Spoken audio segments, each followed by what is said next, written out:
Hey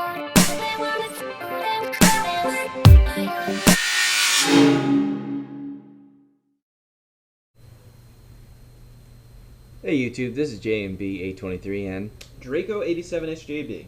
okay, today we're going to do a comparison video between the Planet Eclipse Geo 2.1 and the Empire Axe per your request.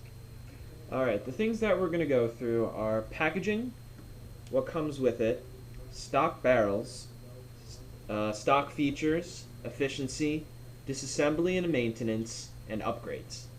Okay, starting off we're going to go to the Geo and the packaging, and then we'll move over to the Axe.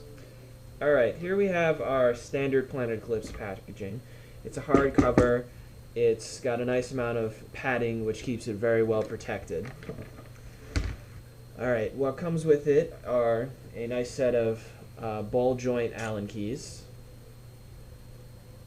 The only Allen key it doesn't come with is to take off the swivel down here. It's not really something you really need to be worried about that often. It comes with Planet Eclipse grease, which is recommended by me and JMB. Comes with a spare parts kit with the spacers, a Planet Eclipse barrel stock, and a nice color manual, which is really easy to sort through. Alright, and here we have the stock barrel. It's the Planet Eclipse Shaft 4 barrel. It's 14.5 inches and comes in a 6.89 bore. Alright, we're going to move on to the Axe packaging. It comes in a standard box and foam packaging, kind of like the Invert Mini. There's your marker, and underneath the foam you have your manual, electronic manual on a CD, barrel sock, toolkit with spare parts, grease, and your Allen keys. And last but not least, a autococker 12-inch barrel. Now the stock barrels on these two markers are very different. I personally like the Planet Eclipse stock barrel compared to the 12-inch stock barrel that comes with the Axe. The Axe has a 6.91 bore size 12-inch barrel with pretty good porting. I personally prefer a 14-inch barrel two-piece when I'm spending a decent amount of money on a marker like the Planet Eclipse. Anything to add for the barrels on the two markers? The one thing about the Planet Eclipse barrel is you can actually buy a kit which comes with two different bore sizes, 6.93 and 6.85, I believe. The 6.93 really isn't that useful because paint is getting much smaller nowadays, so it kind of just be pointless. What else is there? Oh, this being a longer barrel, it makes it easier to point at targets, and also it's better for manipulating bunkers during speedball to make yourself a smaller target. Correct. I will note that I did find on O-Ring Monkey that he has a 6.81 bore size for the Shaft 4 barrel as well. Very similar to the barrel kit that came with the Planet Eclipse CSL. Moving on, we have the stock features for these two markers.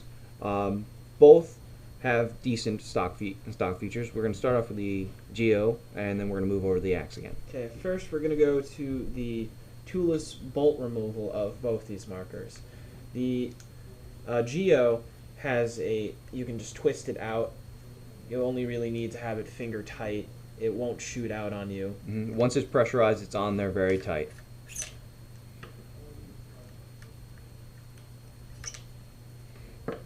And the Axe is you press a button, you twist it, zigzag, and there's your system. Now let's put them right next to one another.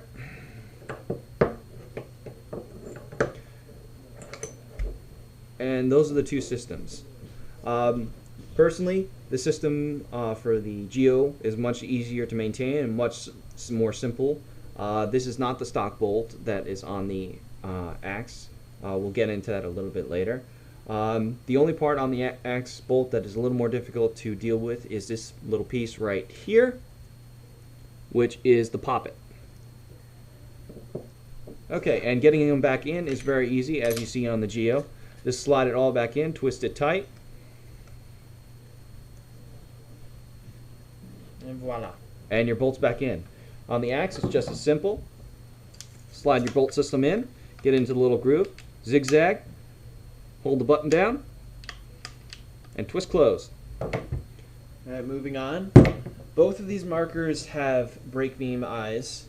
For the Geo, it's located behind these eye covers, like every other Planet Eclipse marker. While on the axe, it's located inside the body and cannot be accessed unless you remove the lower grip frame to get to the actual circuit board that it is part of. Next is clamping feed necks. On the Planet Eclipse, it has a sprocket wheel, which makes it easy to adjust if it's ever getting loose, even in mid-game and your loader starts moving around and you can just tighten it down. Mm-hmm. While on the axe, it comes with a standard feed neck. It has a space right here, which many people have griped about, and myself included. And to tighten it, you have to have an Allen key, which is a real pain, in my opinion, when you're out on the field. Now, the difference between the two feed necks, though, is the Empire Axe actually has a standard feed neck, which is centered on the top of the marker, while on the Geo, it's not really that apparent. It's offset. Mm-hmm. Like most Planet Eclipse markers, it has an offset feed neck. Now, it has a standard feed neck on the Axe and the slightly offset one on the Geo. It's not really a big difference. On the Ego and the E-Tech, it's much more apparent. Okay, we are moving on to detents. Now, like all higher end markers, they all have detents. Now, the difference between the Axe detents and the Geo's detents is the Axe has these ball Delrin detents that are spring loaded, which are located right here, while on the Geo it has these spider like finger detents, which in my opinion is much better to have now because paint's getting smaller and it allows for less play for the ball in the breech. Mm-hmm.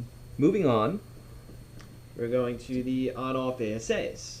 Now, they both come with on-off ASAs, and the difference between the two is the Axe on-off ASA has the integrated tubing here and doesn't require a macro line, while on the Geo, it has a macro line, and the air feeds from the ASA up into the regulator and then into the gun. Mm-hmm. Both have slightly different designs. They are both easy to turn on and off. The Empire Axe requires a little lever right here, turn on and off, while the Geo is you just push this button and slide. Mm-hmm. One gripe I do have about the ASA on the Axe is this gauge right here. When you first get your marker, it's very nice to be able to see that it is at its correct operating pressure of 200. But as soon as you see that and you have it set to that, it really gets in the way. One of the reasons why I replaced my ASA on my Geo 2.0 to the Pops ASA was because I didn't like having anything coming out of the side. Moving on, we're going to grips, the grip frames, and the stock boards of these two markers. Now, because the tubing on the Axe goes up through here to transfer the air from the ASA to the bolt system, the electronics and everything are in right here. Now, they both use a wraparound grip on the Axe and the Geo. Now, unfortunately, this one comes with just LED lights for programming and stuff for your stock board. You actually have to go into the frame with an Allen key in order to program it at all. Mm-hmm. While on the Geo, you have a nice big LED board, which just makes programming so much easier. You can just go into your sorting mode, change your rate of fire, your mode to like PSP, Millennium, whatever you happen to want to put it on. If you're using optical, your optical switch, you can switch to that versus your micro switch and all those other sorts of things. While on the Axe, it is only designed to be used with a micro switch. Now, one little thing that we do want to note is for the eye covers on the Planet Eclipse and its grip frame screws, they are both the same size, and on the detents and the grip frame for the Axe, they are the same screw size. All right, we are going to be moving on to the trigger frame, and then the ergonomics. Now we're going to start with the Geo. All right, for the Geo, they designed it as a longer marker, similar to like a Lux, which a lot of people seem to respond really well to. It is a shorter marker than the Lux, but it seems like a tight hold, but your actual distance in holding the grip is a much longer feel. The actual trigger frame it's not that big, but it's big enough where even if you have like fat fingers, you're gonna have no problem moving your fingers around. And one of the things that I really like is that it leaves this really big space between the regulator and the trigger frame, so that for those that they can wrap their thumb around and have really nice amount of comfort. I personally hold it like this, but that's all personal preference. Let's see, what else is there? Oh, the Planet Eclipse marker is actually pretty well balanced out as far as weight distribution. I think it's the extra length of the 14.5 inch barrel which balances out the marker. So when you're holding it, it really, like as you can see, it's pretty well balanced. It doesn't move around very much at all. It doesn't just fall backwards. Yep. Like on both of these markers, they have 3 points of adjustment. Now, the difference between the two triggers is that this one has a magnet that assists its return. Well, this is spring. Exactly. Now, on the Axe, it has a very large trigger frame compared to the Geo. It does allow for a lot more space, so if you have much bigger hands, you have a lot of space. However, because it's integrated into the front grip, when you're trying to hold like this, you do take up a lot more space, and it does get in the way of you walking your trigger. Now, the way I hold it personally is with my hand up here, and it never gets in the way. The trigger is a very good stock trigger, just like on the Geo. Both are very good. And the ergonomics of this marker is very nice, except for with the gauge on the side. It is a much heavier marker. Well, not much. It's a little over 2 pounds. A little over 2 pounds, and you do feel the weight when you pick it up in the ASA area, where you do feel a lot more weight. When holding it in balance, you can definitely feel with the stock barrel there is not proportionate weight towards the front of the marker as there is to the back of the marker. But both markers feel great in the hands. Moving on to battery life for these two markers, it's kind of just a footnote. Both have great battery life, and we, as rec ball players, only really change them per season. We've never really had a problem with that. Tournament players, as we've learned and suggest, is replacing the batteries at every tournament. All right, we're going to move on to the efficiency, disassembly, and upgrades for these markers, starting with the Geo efficiency, and then we'll move on.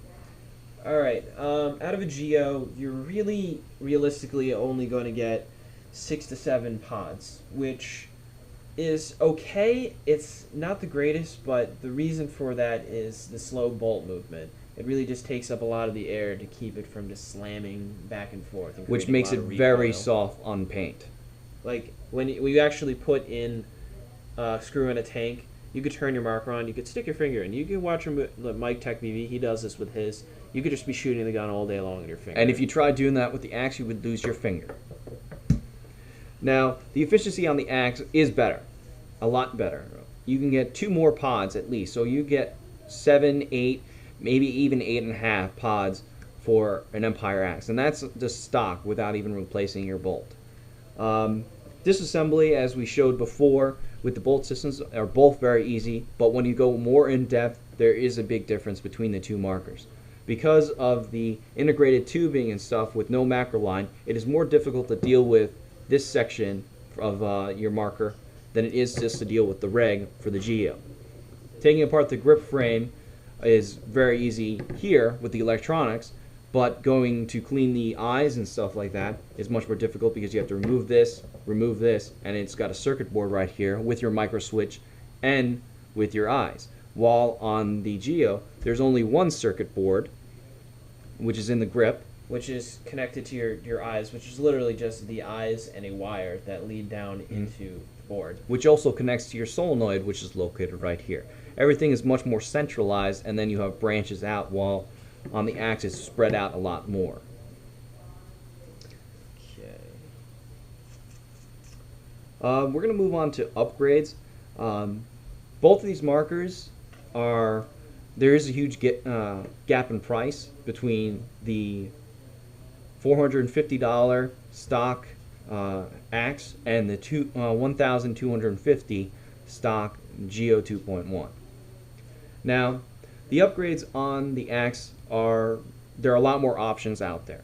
And for me, I felt like I wanted to upgrade my axe a little bit. So what I ended up doing was I replaced the feed neck from the stock feed neck to the Empire Nano feed neck.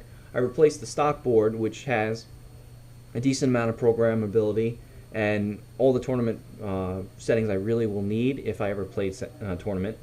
So I replaced that with a Virtue board. Now, the stock Virtue board that you can get, which is still just a LED board, is the same board as on a Mini. It allows me for a lot more programmability than the stock board. Next was the Empire Axe eyes. You have a lot more options when it comes to laser eyes if you want to upgrade to that. The stock beam breaking eyes on the axe are not bad. It's just a personal preference for me that I decided to get Virtue eyes. Now the bolt is a Delrin bolt. It is a good bolt.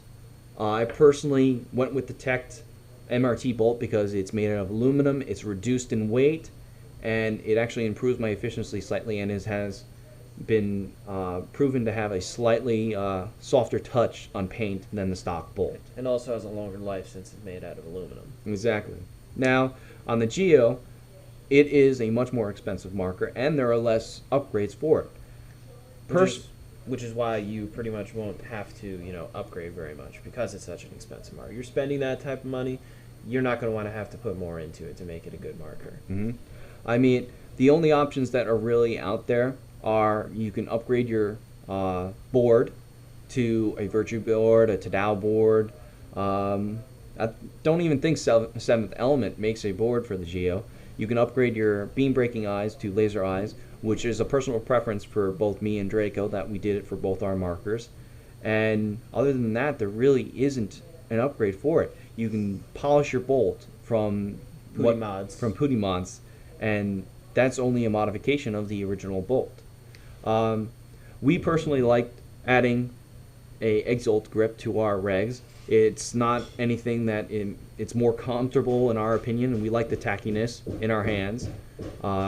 Draco had an NT for currently has an NT, but we use our Geos more, and we like the tackiness in our hands a little bit more. We're gonna go outside in a little bit and do a shooting video comparing the Axe and the Geo. We're gonna be using the same tank, a die rotor, and we're going to be using the same type of barrel, a Planet Eclipse shaft bore barrel. What this is going to allow you guys to do is you can check for a difference in sound signature. You're probably not really going to be able to tell a difference in accuracy, but when it comes to a paintball gun, there really isn't a huge difference. Mm-hmm. Okay, we're going to be heading outside now, and we will be back right after. We're going to start off with the Axe, Draco.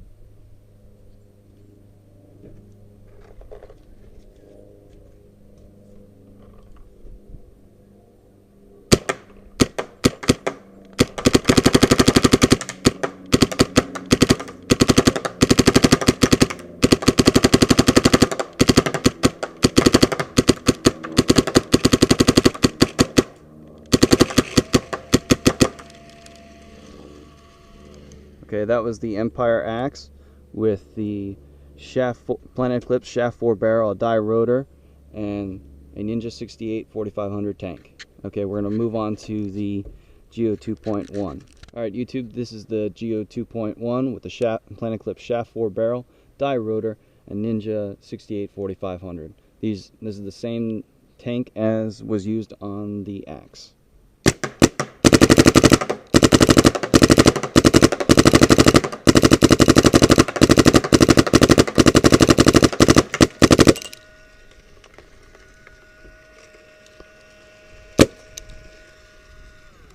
Alright YouTube, that was Planet Eclipse 2.1, Planet Eclipse Geo 2.1 with die rotor, shaft 4 barrel, and Ninja 68 4500 shooting at semi capped at 12.5. And that was the Empire Axe with a shaft 4 barrel, die rotor, and the same 68 4500 tank, but also shooting at semi 12.5. We're back inside now with the Empire Axe and the Geo 2.1. As you heard, there's a slight difference in sound signature between the two markers, but nothing major. Both are amazing shooting markers. We would suggest either the Planet Eclipse Geo 2.1 or the Empire Axe to anyone interested in either markers. This is JMB 823 and Draco 87 HJB. have a good one.